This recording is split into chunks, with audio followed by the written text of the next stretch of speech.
So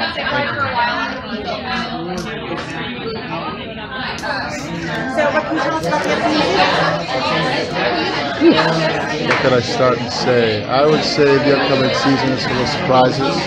We got a lot of... Can you guys hear me okay? A little louder? Okay, yeah. The upcoming season, I mean, we're in season 3 now, which is so crazy that we've been on this journey for a little bit. You know, it felt like yesterday we were just sitting here talking about the first season. But, you know, we had the pregnancy, or just, you know, Melanie's child, the love triangle, the relationship between Way Hot, Dolls, you know, without Black Badge and all that good stuff. So it's going to be tying up a lot of loose ends and exposing a lot of new chapters. I feel like everyone's kind of situated at the perfect turn now, you know? What's going on in his head? Dolls head? Yeah. A lot. A lot's going on in his head. Dolls, I mean, he's the child, no Black Badge. His lizard side, you know, and just kind of understanding his new life, you know, and that's kind of where he's at right now. Is that difficult for him? Or do you think he handles it well? You know, I think Dolls is somebody that just kind of, I find that he deals with it as it comes, you know, he deals with it as it comes, and he's kind of at the point now where he's like, this is what it is. This is the Wynonna Earp family. This is purgatory, and we all know what comes with that. So we just kind of taking it as it comes, you know. What is your favorite thing about Dolls? My favorite thing about Dolls, I'd have to say, is his loyalty to Wynonna. You know, despite everything that they've gone through, I think his loyalty is admirable. Just how persistently he's there, unconditionally loving her, despite everything she's been through with him. You know, it's beautiful. What's the most exciting part of seeing the fan base just get bigger and bigger?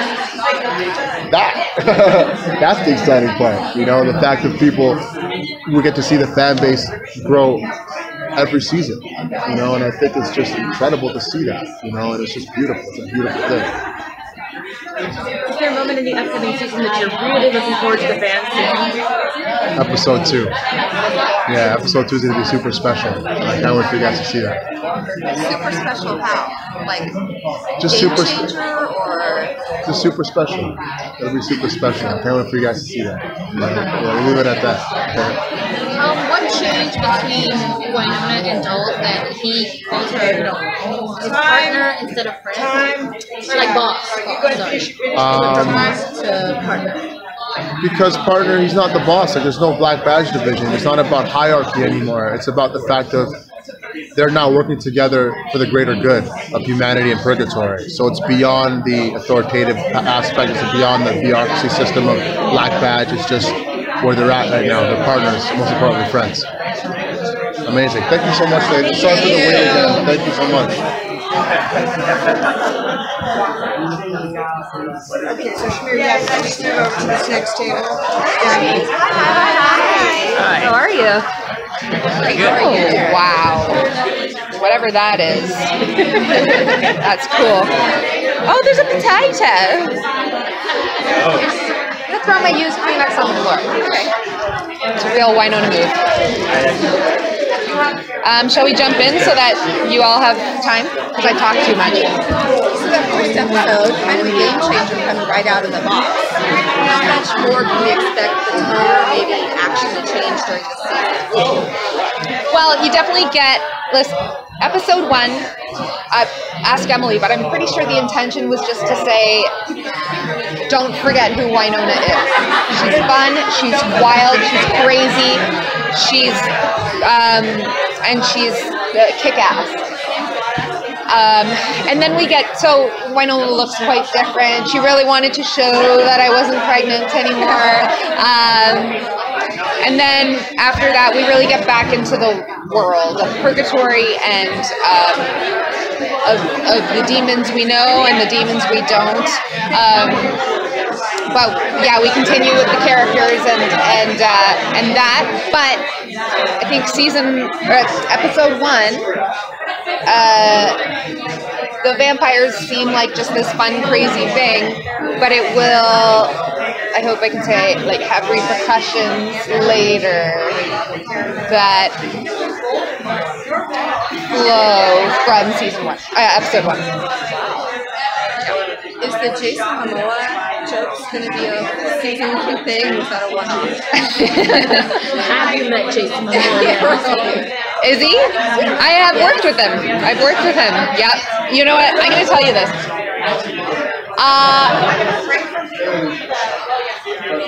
When I was pregnant with my first child, we were shooting a movie, and he was encouraging me to have a water birth, and now he's motherfucking Aquaman. But I'm telling you, he spent an hour telling me about how to have a water birth, and I'm like, but who cleans up after? And he's like, don't worry, the midwives. And I'm like, I don't think that sounds fun. And now he's Aquaman. It's so cool. So does the baby factor in at all to the species, or does she check what happens? Alice is a huge part of everybody's relationships now. So, you know, just because she's gone certainly does not mean she's forgotten. Is there a moment in the upcoming season that you're really excited for the fans to see? Yes. Can you tell us more about it?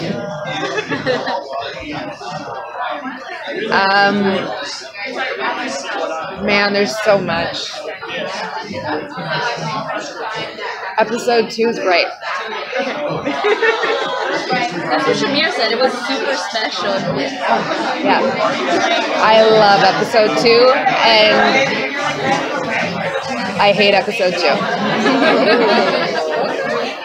But it's, you know, it's unexpected. Shamir said before, he said one word to describe season 3, he said unexpected. And that is what it is. Emily's great gift is doing what you don't expect, and then going, oh my god, it's too early for that. Like, Wynonna gets pregnant in season 2? No, that's a season 5 move. But no, and then how do you top that? So she just challenges herself to do something and then top it. And so Can you talk about Megan Fellows as Mama Earp? yeah. Megan's great. She is she is a consummate professional and really just strives to, it's hard to come into a genre show where you haven't been a part of it, and now, like, we built a mythology, and like, she's just hopping in season 3 and has barely any clue what. So she worked diligently to try to understand and to really connect to what we had created. She didn't just go like, I don't know, I'm just gonna bring my own. Like, she was like, okay, what would watch how I moved, because she was like, well, I want to show where she comes from. So she would watch how I moved, and she would move the same way. She was tireless at trying to honor the Earp sisters and show where they came from. Honestly, your most important relationship is with your sister. How is that going to be tested and changed when she finds out that, you're going to live in a secret? Big secret. I think at the end of the day,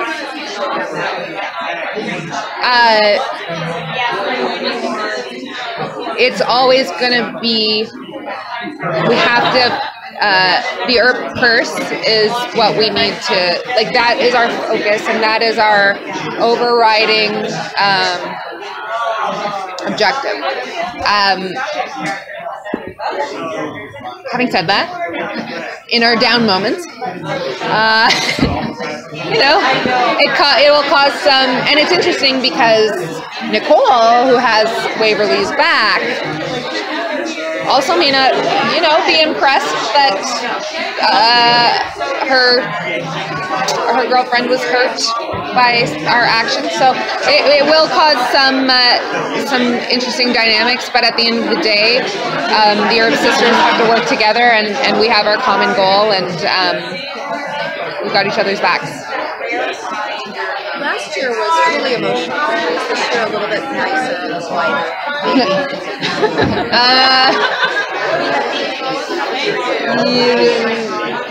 It's just different. There's sort of an acceptance, like I think with the Alice thing, there's an acceptance of, okay, well, now I have to. It's time. Yeah, it's time to Mother fudger.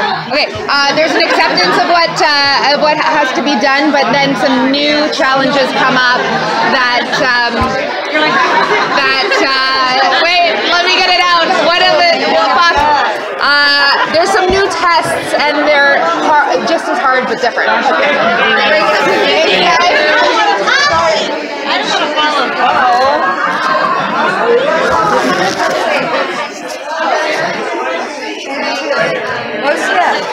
Every table I move to gets bigger and bigger. I like this. Yes, it's a very good thing. And I see the potatoes here. I'm going to, right off the bat, I'm going to tell you all, food plays a major role in season 3. I don't know what kind of sick fetish Emily has with different inanimate objects of food, but she is playing them all out in season 3. So, oh gosh, food in season 3 will bring laughter to you, and it's also going to bring tears sometimes. I'll just say that without, here it is. I respect Emily 100%. She is fast, she's smart. To be honest with you, I think she's also stronger than I am. So I've got fear for her as well. So I can't give out too much. She knows I get excited at these things and tend to give off a spoiler or two. So, but food, keep your eye on food. I'm sorry, somebody, y'all, I've jabbered on. Just provide you a list of what you can tell us. That's pretty much everything. I'm not kidding. Everyone else gets direct messages from Emily on Twitter. You know, that, hey, this, you know, mine are usually start, Bo, don't say this. Bo, quit mentioning it. Bo, take this down. Bo, don't. So, yes, I'm a terrible jibber jabber, babbling fool. Can't keep a secret. None. So what's coming up this season then? Tell us everything. I'll tell you this. You know the well that has played a part in the whole series since 1. Doc's been in it, Bobo's been in it. Everybody's kind of had their turn in it. Season 3, the viewers are going to get thrown in the well. It is... She's got season 3 going point A to point B. Compelling storyline, linear. But what's so important, and this is something that I'd like all of you to watch when you're watching the season, what she is interwoven with the characters, whether they're reoccurring, whether they're a guest star, whether the cast, if they're on there for 5 seconds, if they're on there for 5 minutes, or they're on there for the whole 5 episodes, whatever we go. Each one's going to get to shine, and each one's going to play a pivotal role in where this season ends. And I don't know, you know, Emily writes a lot of stuff. She's always saying, I've got the flu, I'm on the bathroom floor, but I'm writing this episode. I don't know how she does it. She has outdone herself with the writers on this season. It is, as a writer of 30 years, it flat out amazed me. So you're going to see a little bit of everything. There's still all the humor, don't get me wrong. The humor, the stuff, there'll be new quotations that we'll all be saying, but this is for certain characters in season 3, this is going to be a rough sledding. And you got to think, all the time they were filming this, it was 20 below. Dom and Melanie were outside being drugged by trucks, this, that, and there, in 20-degree weather. I watch the dailies where in between you get to see what's going on. Never a complaint. No whining from any of it. And I was just stunned. because I would be on the fetal position going, "Mommy," and none of them do it. It must be God bless Canada, you know, because to be Canadian, you got to be tough. What is one of your favorite choices that an actor made working with their character? Like something that maybe you would never thought of that they brought to you? And I've told her this yesterday. I'll give you 2 examples. Melanie playing Wynonna, for one, who saw over 300 auditions. Melanie was in my top 3, my personal top 3. There was a scene when she said Wynonna Earp, U.S. Marshals. The other ones, yeah, this is good. You know, the old cliche, the hair on my neck, where the only place it grows anymore, went up. And Melanie adds Emily's brains, personality, and, you know, words through them. But she also, and I learned this from writing with her on Legends, Wynonna Earp Legends, the book. She's brilliant. In fact, when she handed in that first script, I got it and I said, Emily's helped her with this. And I really, and no, she didn't. Everything Melanie would send to me, I felt like I needed to wear an adult diaper. It was witty, funny stuff. And she's dead serious about being a student of doing comic books. But Melanie definitely, she added, she's the only choice for Wynonna Earp to be the only person ever. Michael Eklund as Bobo Del Rey, that's another character that I created 20 years ago as her first major villain and reoccurring villain. Totally different from what Emily has put on the screen.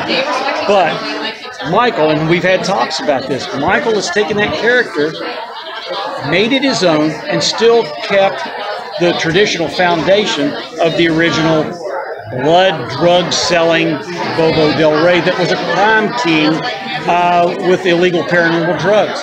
And that artistically amazed me because he would tell me, you know, Michael's a very creative guy. He goes, I studied Bobo Del Rey in the books, and I think that I can do this and do it. And I was going, actor talk, yeah, sure, okay, right.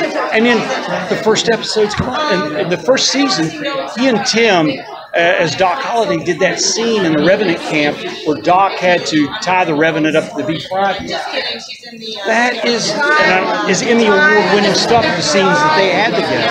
I'm sorry, I rattle on so much. If anybody didn't get any questions, I apologize. All right. Guys, thank you all. Really, seriously. I appreciate it. I had to look at that again. Y'all be good. Definitely have to talk before we leave. Anybody that's willing to like share audio or video.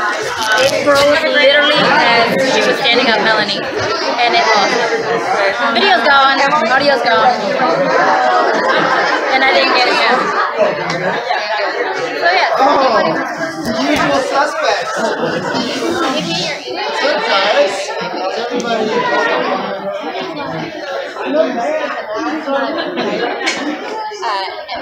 Emmy?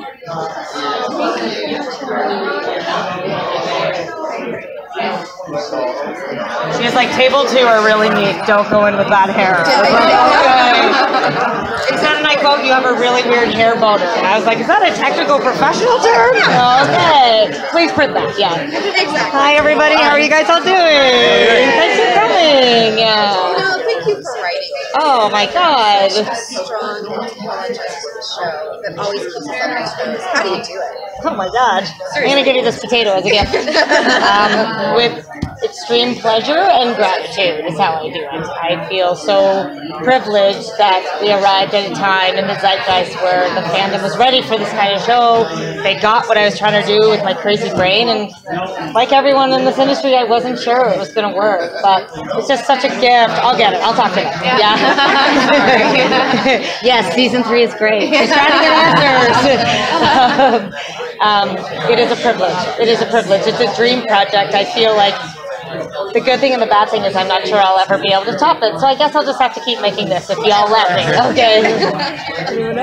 And you're amazing keeping up with the fans, especially on social thank media. you. How difficult is that for you, though, because you don't want to give away spoilers, Right. but you want to keep them engaged? Well, it's easy for me because it's the most magnificent procrastination tool of all time. So when I should be doing other things, I'm like, oh, I got to go on Twitter and make some really bad haikus.